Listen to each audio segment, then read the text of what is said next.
Corporate ലൈഫിനെ കുറിച്ച് ഒരുപാട് അഭിപ്രായങ്ങൾ ഉണ്ടാവാറുണ്ട്. ഒരു സിനിമയിൽ ഒരു ഡയലോഗ് ഉണ്ടല്ലോ, പുറമേ നിന്ന് നോക്കുന്നവർക്ക് ഇറ്റ്സ് ആൻ ഇൻട്രസ്റ്റിംഗ് ജോബ് എന്ന് പറഞ്ഞിട്ട്. അത് എക്സാക്ട്ലി മാച്ചിങ് ആണ് കേട്ടോ കോർപ്പറേറ്റ് ലൈഫിന്. അതിപ്പോൾ എല്ലാ ജോലിക്കാണെങ്കിലും അതിൻ്റെതായ ബുദ്ധിമുട്ടുകൾ ഉണ്ടാകും, അതിൻ്റെതായ ബെനിഫിറ്റുകൾ ഉണ്ടായിരിക്കും. ഏറ്റവും കൂടുതൽ പാമ്പുകൾ ഉള്ളത് കാട്ടിലല്ല, മറിച്ച് കോർപ്പറേറ്റിലാണ്. അതുപോലെ തന്നെ ഏറ്റവും കൂടുതൽ പൊളിറ്റിക്സ് നടക്കുന്നത് രാഷ്ട്രീയത്തിലല്ല, അതും കോർപ്പറേറ്റിലാണ്. അതൊക്കെ ഇതിൻ്റെ ഒരു പാർട്ട് തന്നെയാണ്.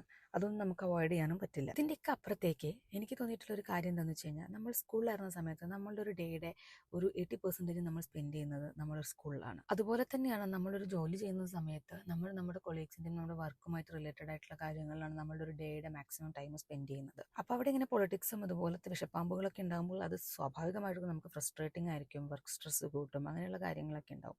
നേരെ മറിച്ച് നമ്മുടെ അതേ മൈൻഡ് സെറ്റും നമ്മുടെ അതേ വേവ് ലെങ്ത് ഒക്കെ ഉള്ള ആളുകളാണ് നമ്മുടെ ടീമിലുള്ളതെന്നുണ്ടെങ്കിൽ ഈ വർക്ക് റിലേറ്റഡ് ആയിട്ട് വരുന്ന സ്ട്രെസ്സും കാര്യങ്ങളൊക്കെ കുറേയൊക്കെ നമ്മൾ അവരുടെ അടുത്ത് ഷെയർ ചെയ്യുമ്പോഴത്തേക്കും കുറച്ച് കുറഞ്ഞു കിട്ടും കേട്ടോ. അങ്ങനെയുള്ള കുറച്ച് സുഹൃത്തുക്കളെയൊക്കെ കിട്ടുക എന്ന് പറയുന്നതും കോർപ്പറേറ്റിൽ ഒരു ലക്ക് തന്നെയാണ്.